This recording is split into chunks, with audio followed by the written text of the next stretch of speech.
Chers frères et sœurs, je vous demande pardon avant de commencer la khutbah. Avant de commencer la khutbah, je tiens à m'excuser. Car dans mes propos, il va y avoir des propos difficiles à entendre. Sachez-le que mon cœur saigne. J'ai reçu trop de plaintes par rapport à ce sujet. Ce sujet, Ahbab el-Kiram, est l'injustice, le mauvais traitement des parents envers leurs enfants. On a toujours tendance à parler du bon comportement envers les parents. Et j'en ai parlé à maintes reprises. Et c'est très important. Mais il est bon aujourd'hui de voir cela de l'autre côté. Le comportement des parents envers les enfants. Je vous rappelle qu'avoir un enfant, c'est un grand bienfait de la part d'Allah Tabarak wa Ta'ala. C'est un bienfait qui est immense. Les prophètes, alayhim salam, les meilleurs des hommes, ont souhaité avoir un enfant. Le prophète Zakaria, alayhi salam, il dit « Rabbi habli min ladunka dhurriyatan tayyiba » « Oh mon Seigneur, donne-moi venant de toi une excellente descendance. » Le prophète Ibrahim, alayhi salam, l'ami intime d'Allah, pareil, il a dit « Seigneur, fais-moi don d'une progéniture d'entre les vertueux. » Il ne veut pas n'importe quel enfant. Il veut un enfant pieux. Soyez attentifs sur chaque détail de cette khutbah. Il a demandé à Allah Tabarak wa Ta'ala un enfant vertueux, un enfant pieux. Et les serviteurs du tout miséricordieux également ont demandé une descendance pieuse. Rabbana hab lana min azwajina wa dhurriyyatina qurrata a'yun. Ils dirent, Seigneur, donne-nous en nos épouses et nos descendants la joie des yeux et fais de nous un guide pour les pieux. Et ceux qui connaissent le plus la valeur des enfants, c'est ceux qui jusqu'à maintenant ont été éprouvés et ils n'en ont pas eu jusqu'à maintenant. Et j'implore Allah Tabarak wa Ta'ala d'accorder un enfant vertueux à tous ceux qui en ont été privés. Adressez-vous à ces personnes qui ont dépensé énormément, qui ont consulté je ne sais combien de médecins pour avoir un enfant. Ils ont fait toutes les causes. Et jusqu'à maintenant, ils sont éprouvés. Ils n'ont pas réussi à avoir d'enfant. Et ils connaissent la valeur de cet enfant. Et Allah Tabarak wa Ta'ala, il en a donné des enfants à beaucoup d'entre nous. Mes chers frères et sœurs, toute personne à qui Allah Tabarak wa Ta'ala a accordé un enfant, qu'il sache qu'il a des responsabilités. Celles-ci nous ont été rappelés dans le Coran, le livre d'Allah et la sunna du prophète sallallahu alayhi wa sallam. Allah Tabarak wa Ta'ala dit « Ya ayyuhalladhina amanu qu anfusakum wa ahlikum nara » Ô vous qui avez cru, préservez vos personnes et vos familles d'un feu dont le combustible sera les gens et les pierres. Donc Allah Tabarak wa Ta'ala nous demande de faire attention à qui? À notre famille, de les préserver du feu. On a une responsabilité envers eux. Dans le hadith d'Ibn Omar qui est rapporté par Bukhari et Muslim, le prophète sallallahu alayhi wa sallam a dit « Vous êtes tous des bergers et vous êtes tous responsables de l'objet de votre garde. » Chacun d'entre nous sera questionné Yawm al-Qiyamah sur ses responsabilités. Chacun d'entre nous sera questionné le jour du jugement sur sa famille. Mon frère, est-ce que tu prends conscience de cela? Que vas-tu dire à Allah Tabarak wa Ta'ala? Et ici, je suis en train de penser à qui? Au père démissionnaire, au père absent, ou même quand il est présent physiquement, il est absent, il n'éduque jamais ses enfants. Ou à la mère pareil, qui n'a plus le temps pour l'éducation parce qu'elle est tout le temps sur son téléphone ou dans le shopping. Mais qu'est-ce qu'on va dire à Allah Yawm al-Qiyamah? Les enfants ont plusieurs droits dans notre religion. Et permettez-moi de vous en rappeler quelques-uns. La première chose qu'il faut rappeler, et c'est la première étape de l'éducation de l'enfant, elle commence quand? Au moment du choix du conjoint ou de la conjointe. Tu as voulu te marier, très bien.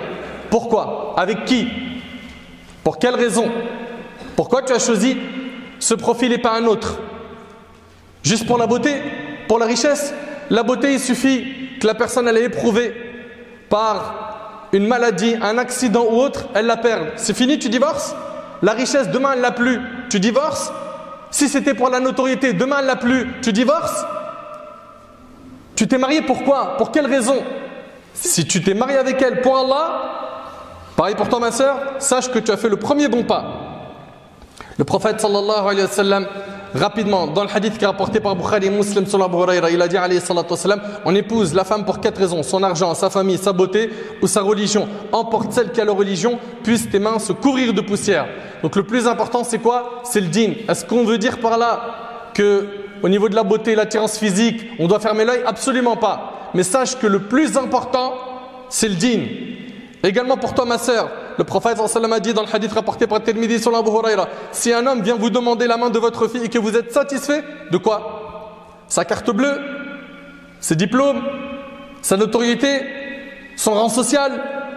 Si un homme vient pour demander la main de votre fille et que vous êtes satisfait de sa pratique et de son comportement dans l'islam, alors offrez-lui votre fille en mariage. Autrement, écoutez bien, autrement vous répandriez la corruption et semeriez une grande discorde sur terre. Allahu Akbar.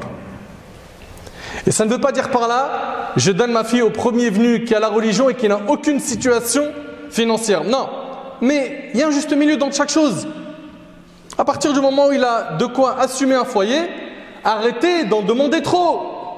Combien de jeunes n'arrivent plus à se marier à cause de quoi? Des demandes excessives. La salle, elle coûte tant, les locations de vêtements, location de voitures, la dot, etc. Mais craignez Allah, facilitez à nos jeunes un peu le mariage. Également, on a dit le choix. On a dit le choix du conjoint et de la conjointe, mais également les invocations au moment des rapports intimes. Le prophète sallallahu alayhi wa sallam dans le hadith d'Ibn Abbas, il dit alayhi salatu wa sallam, si l'un de vous dit avant les rapports intimes avec son épouse, Bismillah, Allahumma jannibna shaytan wa jannib shaytan ma razaqtana, au nom d'Allah, Allah éloigne de nous le diable et éloigne-le de ce que tu nous accorderas comme progéniture, et qu'Allah leur prédestinait de faire un enfant cette nuit-là, alors le diable ne le nuira jamais, rapporté par Bukhari et Muslim. Bien évidemment, comme toute invocation, celle-ci peut être acceptée ou refusée, et cela dépendra du respect des règles des doigts. Et ce n'est pas notre thème aujourd'hui. Ibadallah, mes chers frères et sœurs, les enfants, on vous le dit, on le répète, ils ont des droits, plusieurs droits, qui sont négligés, bafoués aujourd'hui. Nous avons plusieurs devoirs envers eux. Premièrement, une fois qu'il est né, il va y avoir quoi? Le adhan dans son oreille droite. Également, at-tahnik, le fait de mâcher une date et de lui passer cela sur le palais. C'est une sunna du prophète. Également, lui donner un beau prénom. Un beau prénom. Le prophète sallallahu alayhi wa sallam, il nous a dit que les meilleurs des prénoms sont Abdullah et Abdurrahman, comme c'est rapporté par l'imam Muslim. Mais attention, ne pensez pas que il n'y a que ces prénoms, il y a aussi les prénoms des prophètes, les prénoms des compagnons. Et de manière générale, tous les prénoms ayant un sens correct et bon. Et le prophète, il avait l'habitude de changer les mauvais noms, les noms qui ont un mauvais sens, en d'autres noms qui ont un bon sens. Ahbab al-Kiram, le choix du prénom. On a dit le adhan à l'oreille droite. On a parlé du tahnik. Il y a également la aqiqa, la circoncision. Tout cela, ce sont des sunnas qui sont importantes. Également, l'enfant a le droit à quoi? À l'allaitement. Allah tabarak wa ta'ala dit وَالْوَالِدَاتُ يُرْضِعْنَ أَوْلَادَهُنَّ حَوْلَيْنِ كَامِلَيْنِ لِمَنْ أَرَادَ أَن يُتِمَّ الرَّضَاعَةَ. Et les mères qui veulent donner un allaitement complet allaiteront leur bébé 2 ans complets. Également, les assumer financièrement, et ça c'est une responsabilité de l'homme. C'est à l'homme de payer le loyer. C'est à l'homme de dépenser pour la nourriture et les vêtements. Si la femme elle a de l'argent, religieusement elle en fait ce qu'elle veut. L'homme n'a pas le droit de le prendre. Chez la majorité des savants, c'est l'homme qui assume financièrement tout son foyer. Même s'il gagne moins qu'elle. Si elle veut aider d'elle-même, elle peut, mais il n'a pas le droit de lui imposer cela. Donc l'homme, il devra assumer financièrement ce foyer. Le prophète sallallahu alayhi wa sallam a dit, dans le hadith de Abdullah ibn Amr radiyallahu anhuma, il est rapporté par Abu Daoud, il suffit à l'homme comme péché de délaisser ceux qu'il a sous sa responsabilité. Ensuite, lors de la petite enfance, écoute et observation. Tu vas écouter et observer et corriger avec la plus grande des douceurs. L'éducation, c'est une responsabilité. Les enfants sont une amana, un dépôt. L'enfant grandit et il est dans son enfance. À ce moment-là, sache, mon frère ainsi que toi, ma sœur, que là on a le devoir de lui enseigner son dîn, sa religion. Très tôt, il va devoir entendre parler d'Allah Tabarak wa Ta'ala, que c'est lui le créateur, c'est lui qui pourvoit nos besoins, de lui rappeler, de lui enseigner que tous les bienfaits que l'on a, c'est Allah Tabarak wa Ta'ala qui nous les a donnés, que le jour dernier, on aura des comptes à rendre et qu'il y aura des gens qui seront dans le paradis éternel, d'autres qui seront dans le châtiment. Il faut enseigner à nos enfants que Allah Tabarak wa Ta'ala il nous a créés pour qu'on l'adore.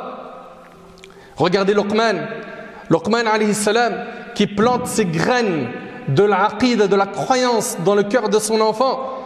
وَإِذْ قَالَ لُقْمَانُ لِابْنِهِ وَهُوَ يَعِظُهُ يَا بُنَيَّ لَا تُشْرِكْ بِاللَّهِ إِنَّ الشِّرْكَ لَظُلْمٌ عَظِيمٌ. Et lorsque Luqman a dit à son fils tout en l'exhortant: oh mon fils, ne donne pas d'associé à Allah, car l'association à Allah est vraiment une énorme injustice.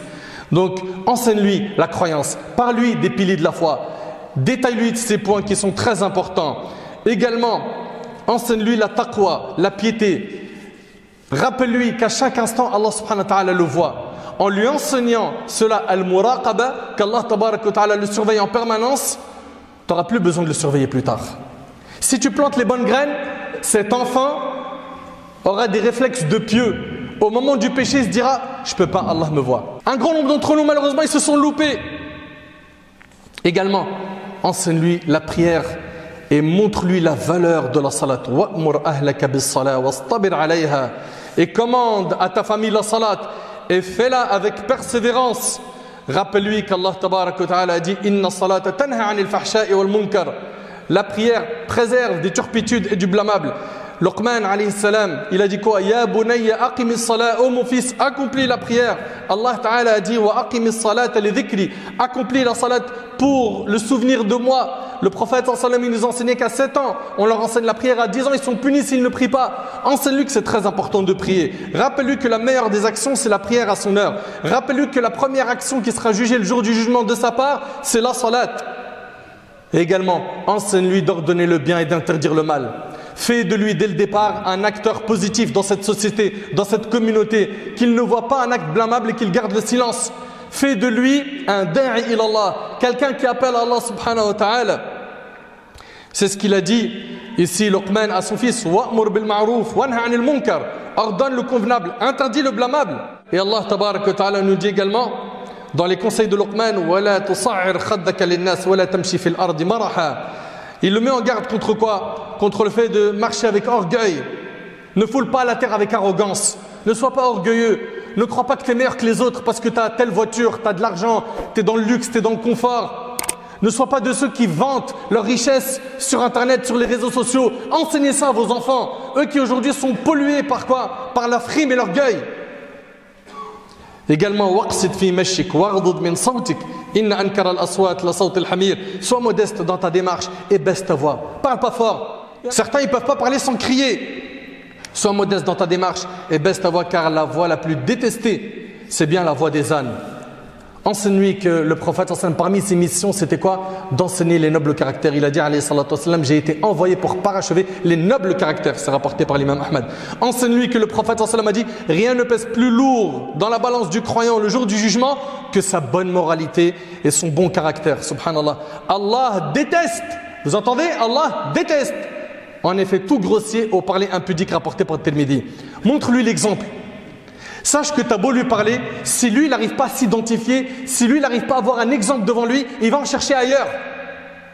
Et on vit cette époque aujourd'hui où les parents ils sont tellement absents, tellement démissionnaires, où parfois ils sont dépassés, que l'enfant, comme il ne trouve pas de repère à la maison, il en cherche ailleurs. Où? Dans la rue. Auprès des mauvaises fréquentations. Et à la fin, tu vois que l'enfant il a totalement dévié. Et combien de mamans sont venues me voir en me disant, mon fils, jusqu'à l'âge de 12-13 ans, ça se passait très bien. L'école arabe, le Coran, etc. Maintenant, il fume, il sort avec des filles, j'ai plus de contrôle sur lui. La plupart du temps, je n'ai pas généralisé, hein, la plupart du temps, c'est parce qu'on n'a pas planté les graines tôt. Ou bien certains, qu'est-ce qu'ils font?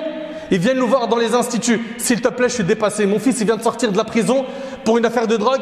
S'il te plaît, inscris-le chez toi. C'est à 15-16 ans que tu veux rattraper le coup? Je dis pas que c'est trop tard. Mais vous étiez où avant? Démissionnaires?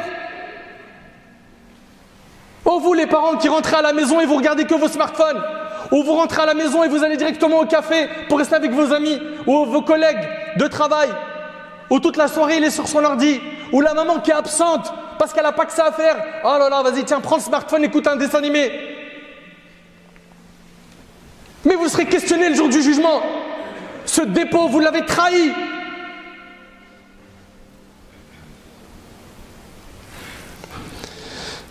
Inna lillahi wa inna ilayhi raji'un. La hawla wa la quwwata illa billahi al-ali al-azim. Montre-lui l'exemple. Montre-lui l'exemple. Et ne fais pas le contraire de ce que tu lui ordonnes.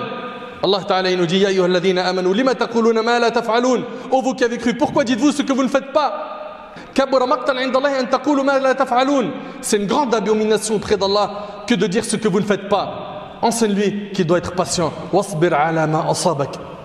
Oh mon enfant, accomplis la salat, commande le convenable, interdis le blâmable et endure ce qui t'arrive avec patience. Tu vas être touché par des épreuves, sois solide mon fils. Ma fille, tu vas être touché par des épreuves, tu es une musulmane.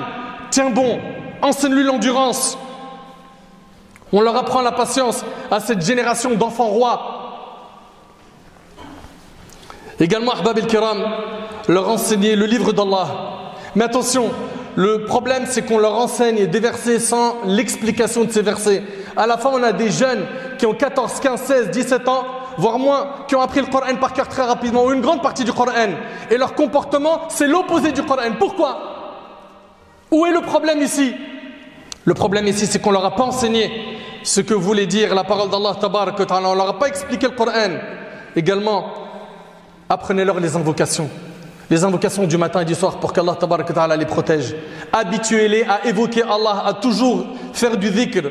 Dans nos maisons, il faut que les enfants voient l'ibad. Il faut que quand ils entendent le adhan dans nos smartphones ou les appareils qui font l'adhan à la maison, il faut qu'ils voient les parents qui vont faire les ablutions, qui vont faire la prière et qui ne prient pas que les prières obligatoires et qui tiennent le Coran et qui écoutent le Coran et qui font du dhikr. Parce que tout cela, c'est une éducation par la pratique. Le prophète sallallahu alayhi wa sallam a dit « Ne faites pas de vos maisons des tombes !» Et wallahi al-azim, il y a énormément de maisons dans notre communauté où on n'entend jamais la parole d'Allah. Musique, clip, film, série Netflix. Là, tout le monde est sur une série que tout le monde connaît. Toute la terre en parle. Est-ce que dans ces mêmes maisons, vous parlez d'Allah? Est-ce que dans ces maisons, vous écoutez des rappels? Est-ce que dans ces maisons, vous écoutez le Coran? Ne faites pas de vos maisons des tombes. Certes, Shaitan fuit de la maison dans laquelle est lu Surat al-Baqarah. Le hadith, il est rapporté par Muslim. Habituez-les au bon comportement. Enseignez-leur les valeurs de notre religion. Attachez-les à leur dogme al-aqida. Faites d'eux des musulmans fiers de ce qu'ils sont. Habituez-les à faire des bonnes actions. Faites-leur aimer la sunna et enseignez-leur la sunna depuis qu'ils sont petits. Quand il éternue, il dit Alhamdulillah. Quand il commence à manger, il dit Bismillah. Il mange de la main droite, etc. etc. C'est ce que le prophète sallam il a dit. À qui? À Umar ibn Abi Salama. Il a dit Ya ghulam, ô enfant. Il a dit Sammillah wa kul biyaminika wa kul mimma yalik. Prononce le nom d'Allah avant de manger. Mange avec la main droite et mange de ce qui est devant toi. Parmi les droits qu'ils ont, c'est que toi tu craignes Allah. Sache que ta crainte d'Allah a un impact sur leur éducation.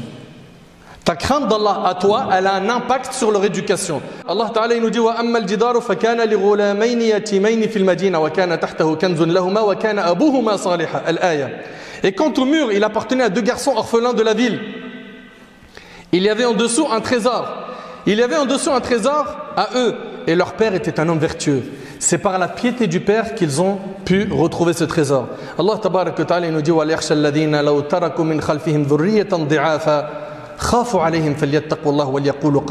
Que la crainte saisisse ceux qui laisseraient après eux une descendance faible. Vous avez peur de laisser une descendance faible derrière vous? Tu as peur de mourir et de les laisser en bas âge? Allah il dit, et qui seraient inquiets à leur sujet, qu'ils craignent Allah. Crains Allah, t'inquiète pas, Allah il va s'occuper d'eux. Et qu'ils prononcent des paroles justes. Ahbab el-Kiram, ils arrivent à l'âge de l'adolescence. Faites très attention à ne pas le laisser traîner dehors. Vous êtes nombreux ici dans la mosquée. Transmettez ce message aux parents qui laissent leurs enfants dans la rue. Le prophète sallam n'a-t-il pas dit Al-mar'u ala dini khalilih falyanzur ahadukum man yukhalil. L'homme prend la religion de son ami intime. Prenez garde à qui vous fréquentez. Vous les laissez avec des drogués, vous voulez qu'ils deviennent quoi? Une maman qui me dit l'enfant il a 15 ans il rentre maintenant avec de l'argent dans son sac, des préservatifs, des armes. Mais vous lui avez donné une totale liberté. Sans compter les smartphones. Il a 12, 13, 14 ans et il a un smartphone.